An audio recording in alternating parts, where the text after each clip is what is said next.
from where we're at. Are we rolling, ladies and gentlemen? Welcome back from your adventure into power. Did you guys have a good time? Yes. Is that pretty cool? Yes. Right? It just gets better. You're officially about halfway through the Identity by Design silo. Okay? Power. Pillars of power. Okay? Next on the list, which we may or may not do today, is called Voice of Authority. And because of the unique characteristics of Voice of Authority, and because we want to preserve it for our viewers at home and for you, if you when you decide to obtain these DVDs or the USB or whatever I decide to put it on, I want to make sure that we minimize these, very loud music or guitar tuning next door. So here's what I would like to propose. We can go into something that is not necessarily a hypnotic process or a new hypnotic process per se.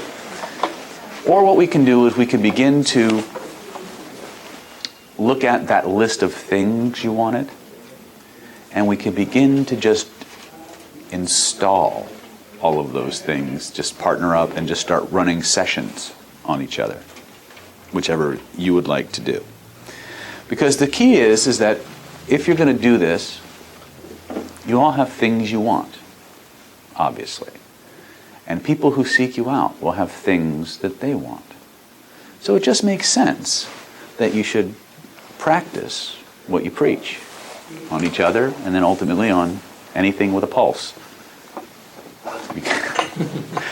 Because whether you're doing this hypnosis overtly or you're doing it covertly all the time anyway, you should be doing it. Until such a time as you are no longer doing so much as being, so much as just moving through the world, radiating influence as a natural byproduct of this training and beyond. Make sense? Now, what was your experience with Pillars of Power? It was performed on me, energizing. Energized? When I did it afterwards, Exhausting? very exhausting. Amen, brother. Okay. So, what does that tell you about the process? Transference of energy. Transfers of energy, resonance, right? You have to burn energy. It's amplitude, right? I found it energizing both ways. Good. Good. It's great. Really enjoyed it. All I'm getting is it's great. Can we go on now? That's what he got. That's all. What did you get? Sticky. Sticky? I'm not sure I want to know exactly what's entailed there. All right. David. I liked it. It was the first time I'd been through it as well as the first time I did it. Okay. I found it energizing on both sides of the equation. Cool. Cool. Yeah. The challenge is that if you're not used to emoting on that level of generating that state, it causes you to have to dig deep. So one of the things that this particular drill, as a byproduct of just learning how to do it, is it calls attention to where your limits are in terms of expressiveness, what you're good at, what you need, what could use more. When you find yourself straining to generate that expressiveness, that's just an indicator of some place you might want to begin to play with. Doesn't mean you did it badly. It just means that might be something you might want to expand in your life. Kind of like a baseline. Yeah. Yeah. A lot of the drills that I teach have the side effect of showing you the edges of your world, of your map, and especially in terms of ability to perceive and to express. The secret to most of what we do is just the ability to express things, because that's what people respond to. The more expressive you can become, the more absorption you create. It doesn't get much simpler than that. You want to be larger than life, be expressive. That's one of the reasons I spent a lot of time doing deep trance work on Robin Williams. I don't think, maybe except for Gallagher, which I just don't want to walk around hitting vegetables with a sledgehammer. I've seen that guy live. Yeah, I'm sure you wore some of it too. No, I was wearing in the seats. Right? He's easily one of the most physical comedians without props, that I've seen. You could model Stephen Wright, but then you'd be talking like this. He's great. I know. Is he still alive or? Was he ever? Yeah.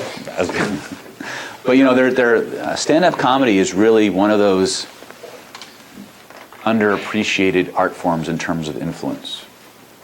If people are laughing, they're in rapport. Okay? They're releasing oxytocin, which means they're going to trust you. Probably never thought about this, but how much do you really trust Robin Williams? Well, so much. Ex-wife. His ex-wife? More than his ex-wife. Well, the ex-wife, yeah. He will Okay. prank you every chance he gets. You will crank you? Prank you. Oh, prank you. Yes. Yeah. But when you think about something he says, all right, do you immediately distrust him, or are you anticipating and excited about anything that comes out of his mouth? You have this very positive regard towards him. How many people do you know who find the most trustworthy news program available to be The Daily Show? How many people do I find? I don't ask that kind of question. So I would have to say none. I know a number who said that. Yeah. Comedy, humor, extremely powerful. When I talk about the behavioral traits of the classic romantic hero, Mark Cunningham likes to give 5. I give 7. Okay? The 2 extra ones being a sense of humor and mystery, intrigue. You don't want to be an open book, okay? Because a man of mystery, a person who a person seeks to find out about, is a scarcer resource than someone who's always available and readily accessible, and everything about them is easy to. You ask, you get it. It's too easy to get. Scarce resource gets ignored, or the less scarce resource gets ignored. Okay. So in addition to being adventurous, ruthless, cynical, is assertive and dominant, those 2 also are extremely, extremely powerful. Ruthless, huh? Adventurous, ruthless, cynical, dominant. What was the one in between? Adventurous, ruthless, cynical. Which one did I miss, Saul? Oh, dude. I know. I got humor, mystery, plate, or what was that one? Adventurous, assertive, dominant. Assertive. Assertive, dominant. Okay. Did I say ruthless? Yes. Okay. Right after you said it. Ruthless, dominant, assertive, cynical. I don't like the word cynical. I think it's an inappropriate description. I'm more inclined to use the word streetwise. You want to think, Sam Spade, Han Solo. These guys have seen the world, and they know there are good people in the world, and there are bad people in the world, and they're not surprised when they yet meet another asshole. Right? They're not, they're going to take everything you say with a grain of salt. They have an open mind, but not so open that their brains drop out. Right? They're the worldly traveler. All right? And that usually comes out in an attitude and a kind of cockiness, kind of an energy, which most people, again, fail at doing miserably. Swagger? Huh? More like a swagger? Well, it can be a swagger, but it's more of an aloofness.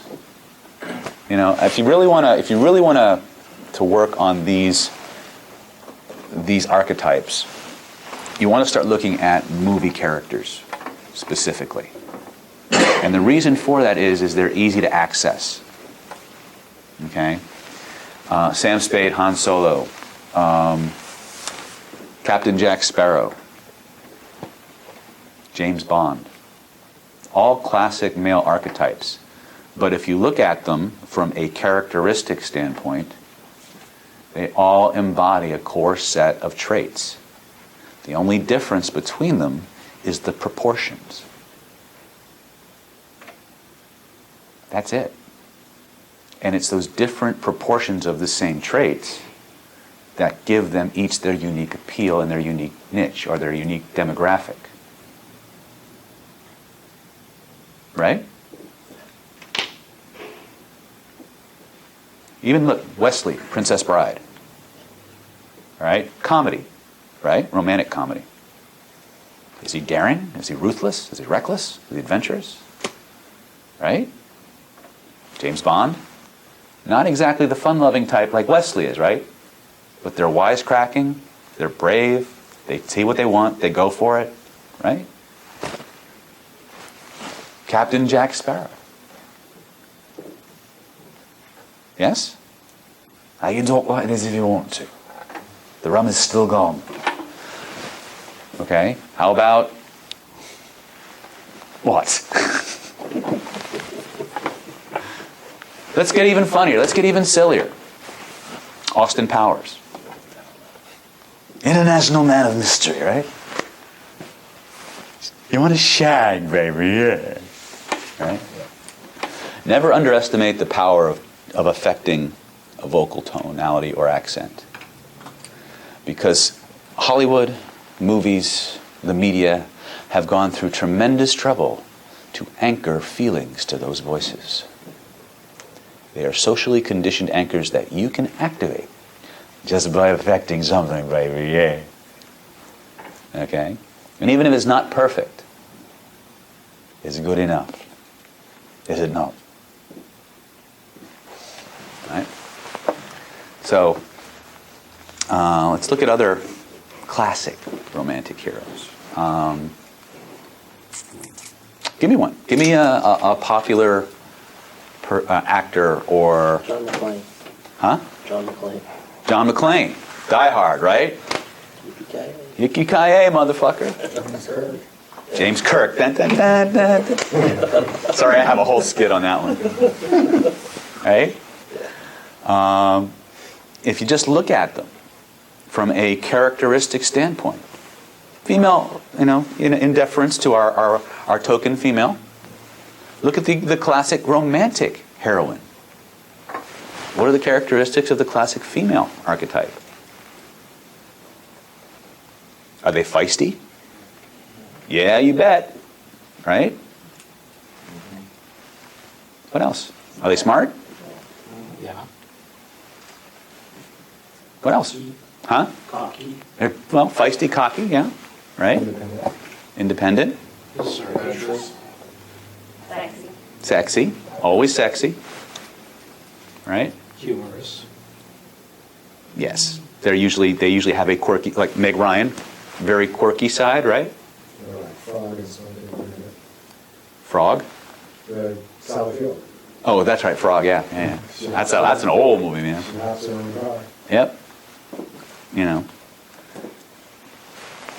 The classic psychology behind romance novels is that the female has to somehow tame the male. In the romantic comedy genre, there's this constant interplay, this constant verbal sparring that takes place, right? And it's foreplay. And women get that. Guys don't. Women do. Right? It's the same kind of verbal foreplay and sparring that they want in the real world. But most guys can't read it. They take it as rejection, they take it as not being measured up, and they lose the game before when she's ready to play, they run away. Because they misread the signs. The only problem with the dynamic that Hollywood has set up is that it sets the relationship up for failure. Because they never show you what happens after they ride off into the sunset. Because if you think about it, isn't the story over? They ride off into the sunset and supposedly live happily ever after. Exactly. So you very seldom do you see, 20 years down the line, or in some cases a month down the line, or if there is a sequel, there's a new woman or a new man, right? So what's the overlying programming? What's the meta program? After the fling, the relationship ends. For a new adventure, you need a new partner. Isn't that what happens? Look at it at a meta level. They're programming you. Right? Well, maybe. I don't know. It's the world according to David. So if I say so, yeah. You're on the internet. Huh? So you're the internet. I am the internet. Yeah. I'll explain why the divorce rate around here is 110%. Well, I hear marriage is the leading cause of divorce. You know. It's like they've scientifically proven that birthdays are healthy. Because scientifically they've proven that people who have the most birthdays live the longest. Birth is the primary cause of death. Indeed. Pregnancy is the leading sexually transmitted disease. Yeah. Anyway. And you spend the rest of your life paying for it. Right? I'll tell your daughter you said that. Yeah.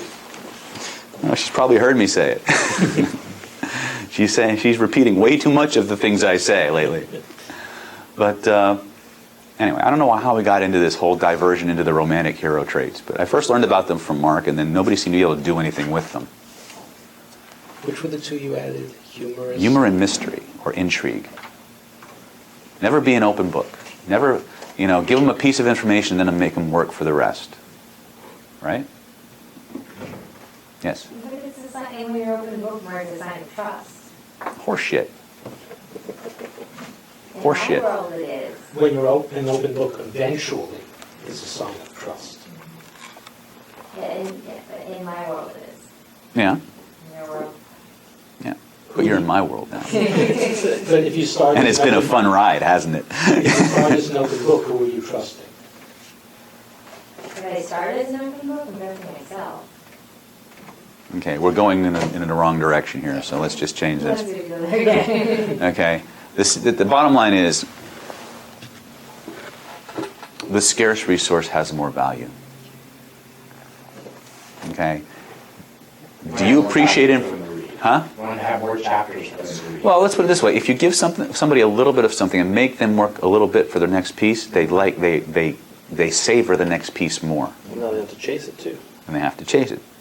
Remember, the reptile chases what runs away and runs away from what chases. If somebody comes at you and you splatter them with your whole life history, Nothing left there's to a little chase. dust cloud left over because you've overwhelmed them. Nothing left to chase. I mean, have you people ever had this? You've gotten rapport with somebody, and the next thing you know, they're telling you their life story, and you're looking to gnaw a leg off to get out of the room? Right? Happens to me all the time. And I smile and nod, hit them with the 3 magic questions, or I smurf them. Right? Oh, you don't know what smurfing is. Ha ha, next training. Oh, you can't really saying like that. Yes, I can. I just did. That's not even involves a hammer and seeing what kind No. of stuff. No. Well, there might be some blue stuff involved, but no mentally. hammer. Only mentally. All right. Well, my wife apparently lied to me. She said she'd be here at 4, but guess not. So, what do you guys want to do? You guys want to start working on your lists? Okay, because some of you have to leave early, or won't be here tomorrow. So, by all means, you have the tools. I mean, think about it. You have direct drive. You have all kinds of sensation stuff you can do. You know how to create mental movies. You know how to work with states really well, right? Just begin to put together things, just different protocols to get people what they want and test your work. Does that make sense? Or we can do something else, since we have a little bit of time. Is there anything that you have missed from the? One thing. Yes, sir. You talked about the 7 language patterns, plus or minus 2. I knew it was going to come to that. I got to keep you honest. Do you think you could? I'm ridiculously honest as it is, which is usually to my detriment. But I was actually thinking about doing that myself, so. Anybody need to use the restroom before we come back and... Okay, we're good? All right, let's talk about the last family of hypnotic language patterns, at least in what I call my first tier. These are my go-to language patterns. If I have to start, getting artistic, then I'll do other things, but these are by and large are the go-to patterns. The second family is called directors, and there's only 3. You have complex equivalence, cause and effect, and direct commands, of which there are 3. Stop, start, now. And that's literally the sequence in which you give them. Stop, start, now is a pattern interrupt sequence. If you're talking to somebody and their conversation or the direction of their conversation begins to drift in a direction that is not conducive to your outcome, you simply look at them and you say, stop for a moment and remember what it's like, or think about this now. Because what do you want them to do? If I go up to John, I go, John, stop! And start to think about how you can use stop, start, and now therapeutically and professionally to get what you want and keep your subject's mind focused on what they want. Now, when I went stop, what happened to your brain? Stop. You see what? All right? I'm exaggerating. But that's literally what happens because you're programmed for it. I go, Tara, stop. Bang. And start to think about how you can stop people going in the wrong direction and reorient their mind in such a way that you can get them to think along the path you want them to think. Now. Right? Bing. Because think about it. You want them to stop where the fuck they're going, start doing what you want them to do, and when do you want them to do it? Now. Right? I use now like some people use or we call them non-words when we're talking about lie detection. Okay? I punctuate everything I say with now because it's ambiguous, but it pulls you into the present moment. When we start to talk about how hypnotic language patterns work, now we can begin to understand how using those words in conjunction with those patterns causes people to fractionate into their mind and out of their mind now and later. Because that's just how you work, isn't it? Ambiguity eats SRUs. Yes. Anything that causes the brain to use more and more bandwidth is going to burn up SRUs because it burns glucose. Okay? You can burn SRUs in a pleasurable way or less than pleasurable way. As long as the brain is firing or writhing in terror and pain because of the boringness of what's going on, you're still burning. Okay? That's why some of you may have been a little bit tired, even though you were exhilarated from the Pillars of Power exercise. There was still a little bit of brain fog maybe because you burned up a lot of glucose. So I've noticed today we've had an inordinate amount of coffee being drunk. More so than we've had probably any other day. I think we're on our second or third canister, whereas usually we have quite a bit left over. Okay? And I noticed, except for Seth has stopped eating chocolate, but I think everybody else is gobbling it down left and right. Right? Because you're thinking, the intense thinking is burning glucose. The problem is you'll notice that people who tend to do a lot of intense thinking also tend to be grossly overweight. Okay? Part of it is because of lack of exercise. The part of it is because they spend all their time thinking. See, they need that blood sugar, they need that glucose in order to maintain that level of cognition. But the problem is the meat suit isn't keeping up, and so they tend to get real good at thinking, but their body goes to shit because they don't get everything going. Does that make sense? And that's why one of the reasons, and again, many reasons for it, but one of the reasons you see in our society and others that are moving to an increasingly information-based technology, the rate of obesity is increasing. Okay? We need all of that stuff to keep our brain going, but we're basically becoming one big brain and nothing below the neck. Okay? Yes. Eating Eating what? Eating patterns is also affected. Oh, sure. Because you eat a lot of glucose, you get an insulin spike, your blood sugar normalizes, Mm-hmm. and then you keep thinking and you're out of blood sugar, which Yeah. means you have to keep Yeah. eating. Most people are not hypoglycemic as much as they are dysglycemic.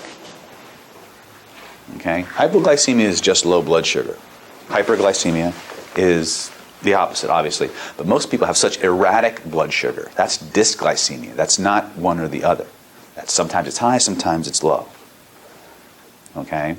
Part of the way you balance that out is through a physical activity. That'll help. But by and large, this is just part of the problem. Is we're increasingly being, moving into a more and more cerebral kind of experience. Now, I'll give you another corollary. I, like some in this room, used to be a very avid role-playing gamer.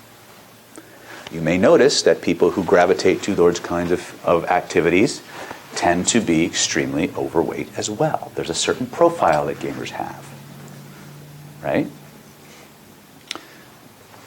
Now, they also tend to be very technical. They're usually, quote, geeks, back when geek was not a good word, right? But role gaming, engaging in intense fantasy, even on the computer, burns up SRUs. It does it in a positive way. I remember when I would game, I would polish off bag after bag of potato chips, candy bars, Mountain Dew by the liter. I'd buy like 2 liters of Mountain Dew, or Diet Mountain Dew, because I wanted to lose weight. And or Jolt, all the sugar, twice the caffeine. At least it was honest, right? At least it was honest. Okay, that was the poor man's energy drink. This is before anybody even knew what an energy drink was. All right, now we've got Red Bull, Rockstar, Monster, 5-hour energy, right? Yeah, but just give it to me rectally, just whatever. Speaking of not knowing his aspirins. Right? So, yeah, the quest for it really should be termed the quest for SRUs. Okay? The brain fog you get isn't always from low blood sugar, though. Many times the brain fog that you get is from a drop of adrenaline. You start to suffer from adrenal fatigue. And the longer you stay on those energy drinks, the less effect they have. Because basically what an energy drink does is it takes your adrenal gland, which is like a sponge with fluid in it, and goes,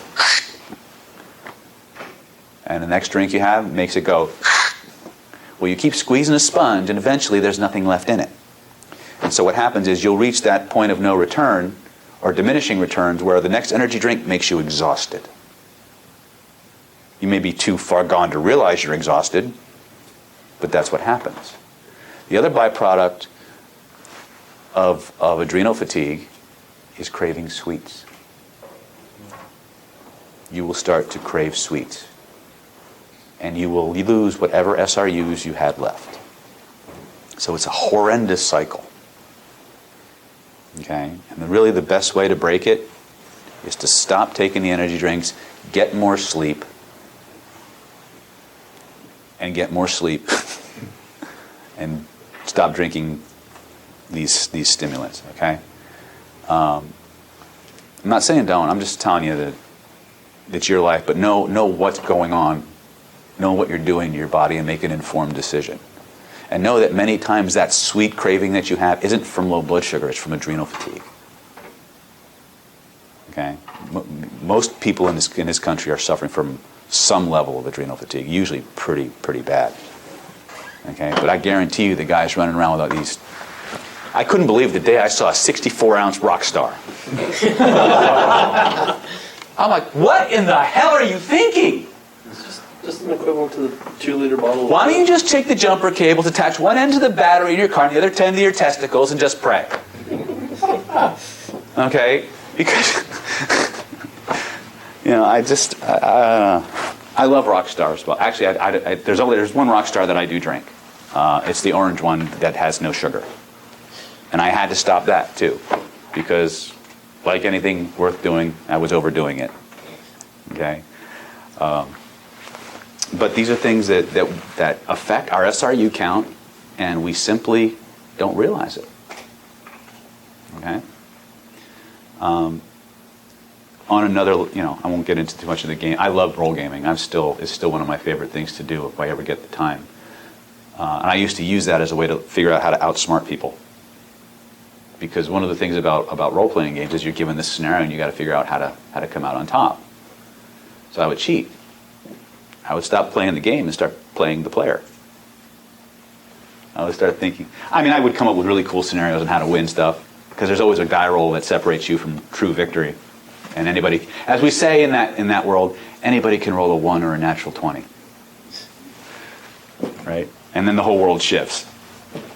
But after a while, you realize that people think in patterns, and they become predictable. And that's kind of fun. Then I started thinking, well, can I take this scenario, this troubleshooting thing that I've been learning and practicing on human beings in an imaginary context, and translate that out into the business world? Can I, in fact, turn my entire reality into one big role-playing game where I get to win? Turns out you can. You just got to see the matrix, right? Which is what you're learning. However you're brought to us, once you've seen the matrix and you begin to experience the power of it, it's kind of hard to go back to being in the, getting inserted and being one of the sheeple, as Mark likes to say, right? So, getting back to our language pattern component, stop, start, now, right?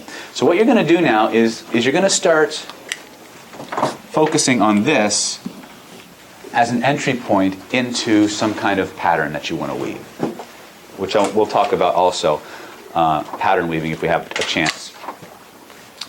You might want to just stop and start to think about how you can begin using these patterns in the future to quickly, easily, and automatically begin to weave patterns seamlessly from any point in a conversation into a totally different direction. Now, does that make sense? Notice the ambiguity. It's a punctuation ambiguity. Does now mean the end of the first sentence, or the first paragraph, or the beginning of the next second? Your mind's going to process both. Okay? Next is, these are like, cute little cousins that kind of hang out together. Cause and effect and... Complex equivalence. In the world of cause and effect, X causes Y. There is a causal sequential relationship. The very fact that you're sitting in this chair listening to me explain the nuances of cause and effect causes you to immediately understand how using this systematically and strategically in your language will amplify your persuasion power by orders of magnitude. Right? But logically, how does you sitting there cause you to do anything? It's complete pseudo-logic. Okay? The reason it's so powerful is because it mirrors the structure of internal belief.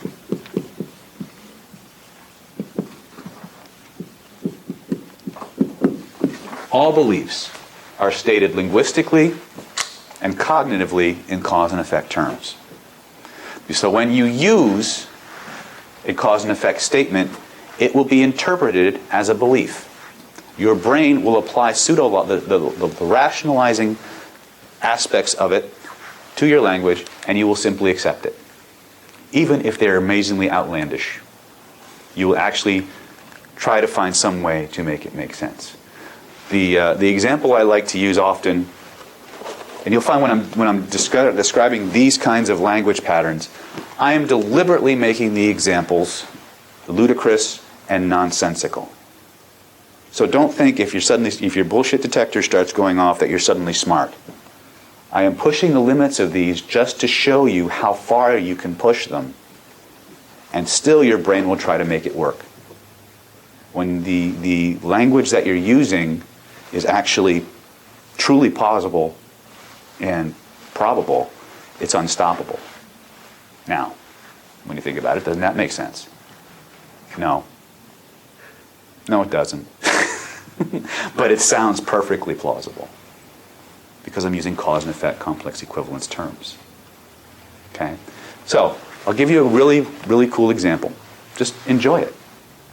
We've talked about how the light and the colors on the walls of this room cause gravity to affect you differently. Because we all know that light has a frequency, doesn't it? And frequency is really just motion. And we know that movement, because gravity has a certain speed at which it falls, that the impact of that frequency on our body causes our body to vibrate in a certain way. And that's automatically causing us to have a different relationship with the ground. And that different relationship with the ground means gravity affects you differently.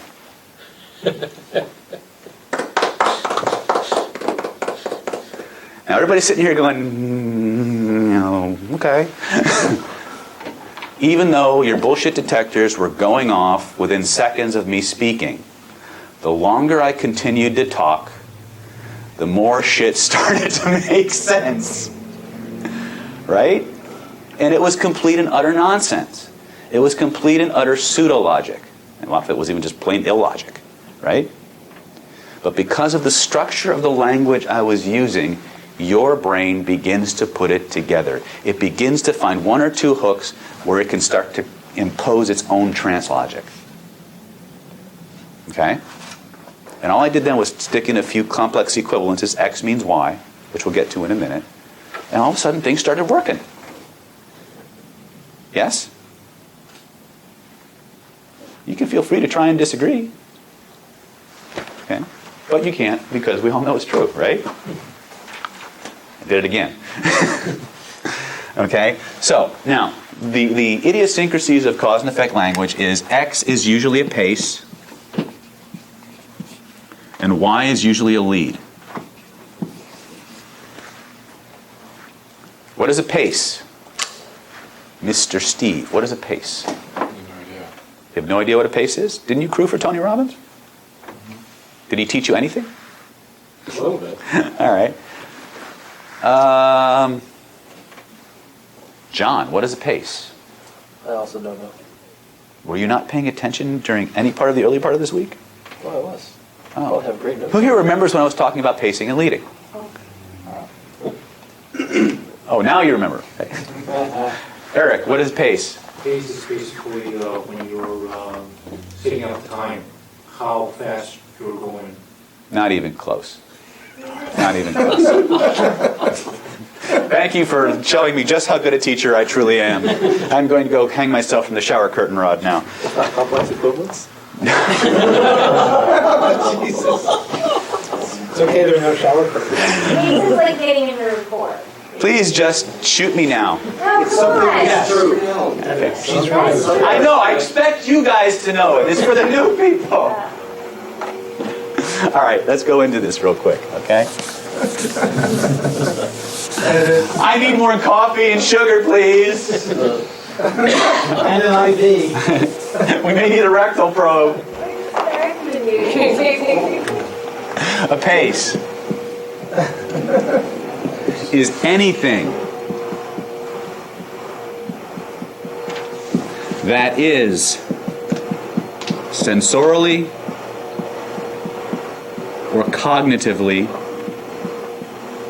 I'm really mangling that word, cognitively, verifiable. Some people might say a truism, but that's not always true. Anything's on Wikipedia. Huh? Okay? For instance, as you're sitting there listening to me talk, being slightly annoyed by the sound of the vacuum cleaner outside, you may begin to wonder what a pace exactly is. Well, I've just given you a bunch of them. And I threw in a lead. Did you notice what it was? Begin. You begin to wonder what it actually is. Okay. What else? How many people actually were annoyed by the vacuum cleaner until I mentioned it? That was before you mentioned it. I got more annoyed. Exactly. That's a lead. A pace is something in the environment that we can confirm. Okay? It could be a sight, a sound, so anything that we can readily observe through one of the five senses and verify is true. It can also be something that we can cognitively verify. As you're sitting here watching me, listening to me speak, you're having certain thoughts. Sounds amazingly specific. You just all went inside. Am I having certain thoughts? Yes, I am. Right? Cognitively verifiable. It's the cognitively verifiable part that screws people up. They miss that opportunity. It's the opportunity to transition people from external awareness to internal. Okay? So anything the And I was person- worried about the sound check. Yeah. anything the person you're speaking to believes is therefore a pace because it's cognitively verified. Yes, as long as you can figure out what that might be. Well, you don't have to know what they're thinking. You have to be able to state it in a way that's global enough that they can apply it to self and verify it. So that's why I said having certain thoughts. I don't know what those thoughts are. They may, Jake may be thinking David is a flaming butthead. Tara may be thinking, wonder what David looks like with a rectal probe. I don't think she is.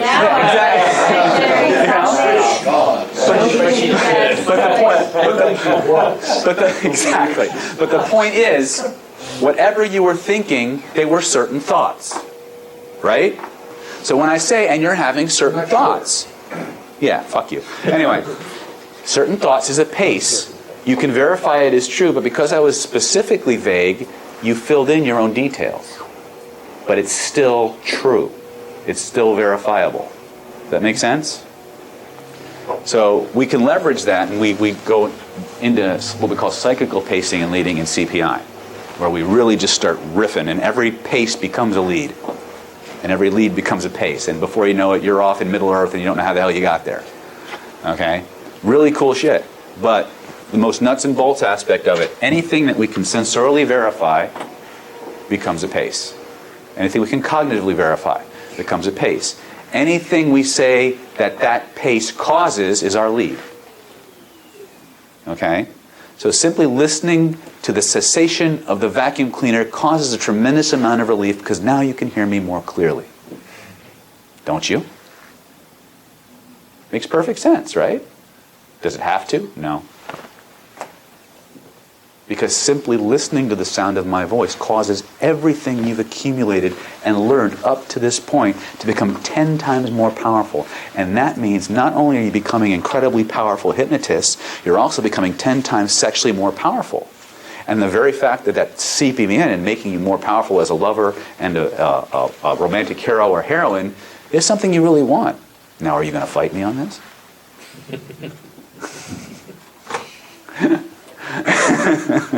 Exactly. Right? Always link your cause and effect to selfish motives. The reptile will never steer you wrong. I forget who it was that says you'll never go broke underestimating human nature. Mencken. Was it Mencken? Nobody ever went broke underestimating the taste of the American public. Okay, well, close enough. I should know better than the taste I'm thinking in front of Seth. But it's that simple. Any X, any pace can cause any Y. Or any X can cause any Y. Any pace can become the basis for a lead. The more I can, the classic example in sales is the yes set. Okay? They'll ask you a question to which you have to answer yes to.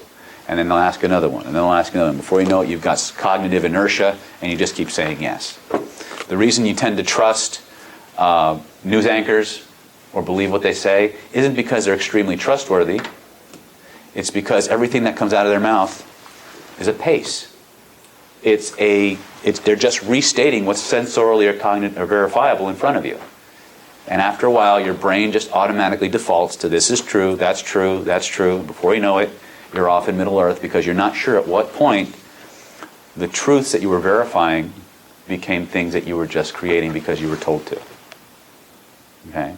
So simply hearing the sound of my voice causes you to become a better listener because you know that I'm doing all kinds of really cool linguistic tricks that are programming you to automatically become easier, natural, more powerful persuaders, and that leads you to the conclusion that by the time you leave here this week, you will have the powers of persuasion far beyond what you thought you could do because you're seeing it modeled in person. And your mirror neurons are active, aren't they? And your proprioceptive system is active. And that means you're already getting it whether you're conscious of it or not. And isn't that a good feeling? Did that make sense? Clear. Huh? Clear. Clear, right? None of it was causally true in terms of that there's a logical outgrowth. But the structure of the language is such that you will make it make sense, that it will seem completely logical. It's pseudo-logic. Okay? But all beliefs are stated this way. For example, Tell me something you believe, Tara. Everything happens for a reason. Because? Because I've seen that throughout my existence. Okay, so there it is. She believes everything happens for a reason. There's her X, or her Y, her lead. Her Y, or her pace, is because she's seen it happen. Right? So the word because, which is one of the key words in the cause and effect pattern set, links the cause and effect. You can elicit anybody's belief simply by asking because. Steve, give me something you believe. I believe this training is amazing. Because? I've learned so much from it. Right. Just, yeah. Yeah. See, the first part was that the first half of the belief. When you're interviewing, when you're doing an intake on a client or a subject, and they give you a belief, or they give you half of a belief, they give you the effect, right? You need to find the cause.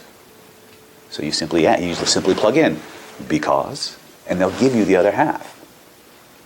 And then you can begin to I wouldn't say explode, but you can begin to investigate that cause and go deeper into it. And it leads you where you need to go in terms of what we call hypnoanalysis or uncovering.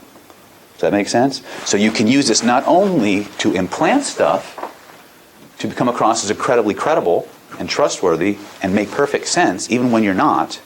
You can use the inverse of it to elicit both sides of a belief so that you can begin to unpack it, follow it to the point of most leverage, and change it at its source.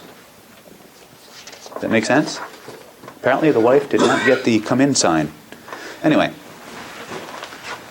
the most common words in this category are, of course, because,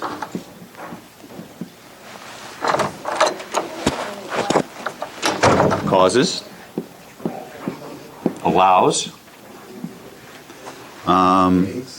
makes.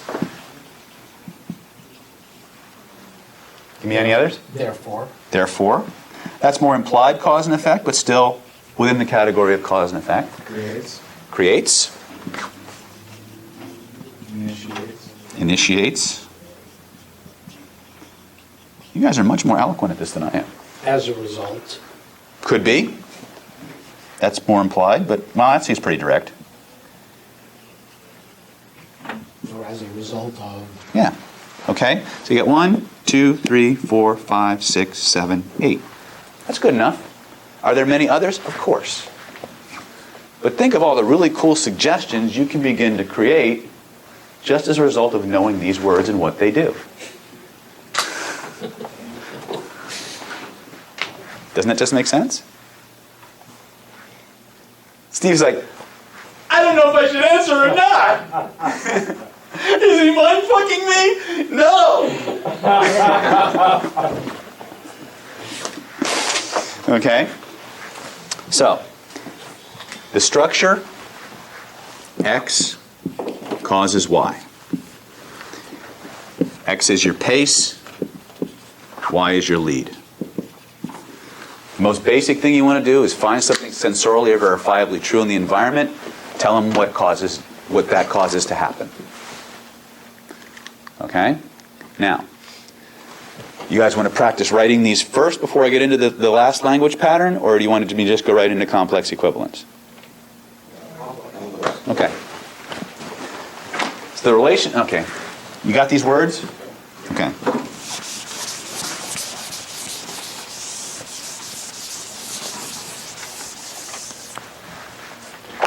If the CE family were a relationship, cause and effect, I usually use CE1 as cause and effect. Cause and effect would be male. CE2, which is complex equivalence, I inverted them last time, so I apologize for that, would be female. That comes in two levels of explanation. With cause and effect, or CE1, X causes Y. CE2, or complex equivalence, X means or equals Y. So X and Y are the same thing. They're very, very similar, but the differences are significant. For instance, in a cause and effect relationship, traffic was heavy and that's why I was late. Right? I was late getting home, so I didn't take out the trash. See the causal relationship? Complex equivalence. I was late getting here, I'm a tardy person. Okay? Or I forgot to pick up Joey at school because of traffic. Whereas mom or mom would say, you didn't pick up Joey, you don't love him. Right? Yeah. All right. You see, the relationship is very different in terms of, in this case, no, I didn't pick up Joey because traffic was bad. Right? So there's a causal relationship here. Right? But in this case, the act is equivalent to a feeling or a state, or it has a significance or a meaning to it. Most beliefs, when you really start looking at, and Mark did this in a kind of roundabout way in his Taoist training, but not really, I mean, he went really depth into belief work. But basically what you want to think about is every X causes a Y, which equals a Z, which is usually a complex equivalence. X causes Y, and that means Z. Right? So, listening to the sound of my voice is causing you to learn about complex equivalence and cause and effect, and that means you're automatically becoming a better communicator simply because you understand the mechanics of how hypnotic language works. No. What? No. Now. Or not. Right? Okay? When you combine them, you get a synergy that's extraordinarily powerful. And it's an algorithm that you can just keep repeating ad infinitum, over and over and over again. And the minute the person buys into the complex equivalence or the cause and effect on a cognitive level, what does that mean? I believe you. You believe me? Okay. What can we then do with the result?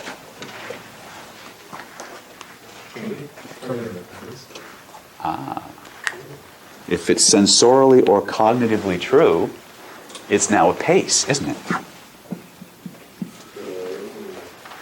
Which means that becomes the springboard for our next lead. The minute you buy into a lead, it becomes a pace. It becomes paceable. Does that make sense? Or am I getting really kind of vague and abstract? Are you guys going into trance again? Or still? Yes. Okay. So, simply listening to my explanation means you're gaining an understanding of how language really works from a structural standpoint as well as a behavioral standpoint. And that's causing you to start to think about ways that you could actually begin using this. And the thoughts and the act of thinking about how you can begin using this means you're instinctively going to find yourself using them in all kinds of situations where you know they're going to help you the most. And that's okay, because you have a right to get what you want, don't you? Makes perfect sense, doesn't it? No. No, it doesn't. But it does sound really good. It does actually work that way. Okay? Now, again, I'm using very recursive, very cyclical examples, partially to induce the trance in you, but also so you can begin to understand how hard this languaging is to beat, even with these kind of examples. When you start working this into sales copy, into prose of any kind, it becomes extraordinarily hard to detect. Matter of fact, it's impossible to detect because it's just the way people think. It doesn't call attention to itself, but it completely shapes the way you think and where the direction of your thoughts go. Okay?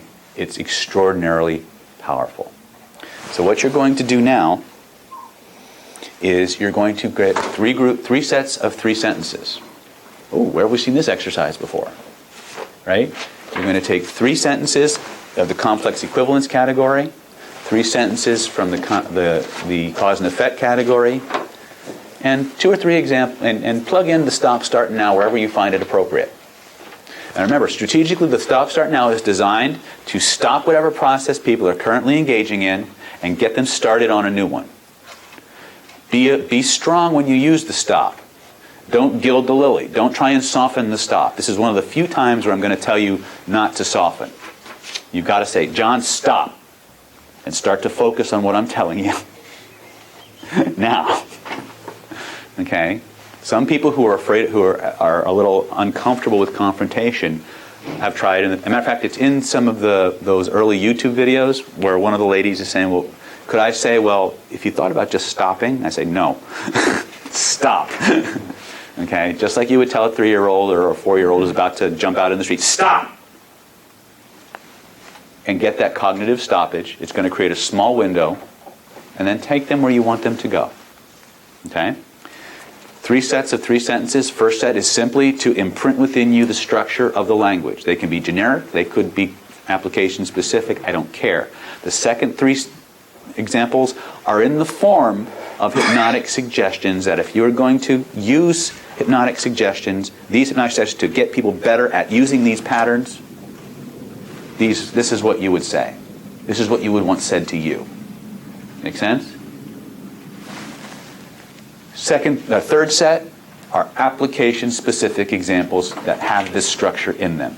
So they can be as short or as long-winded as you want, but make them targeted specifically to your field of endeavor. Does that make sense? Okay?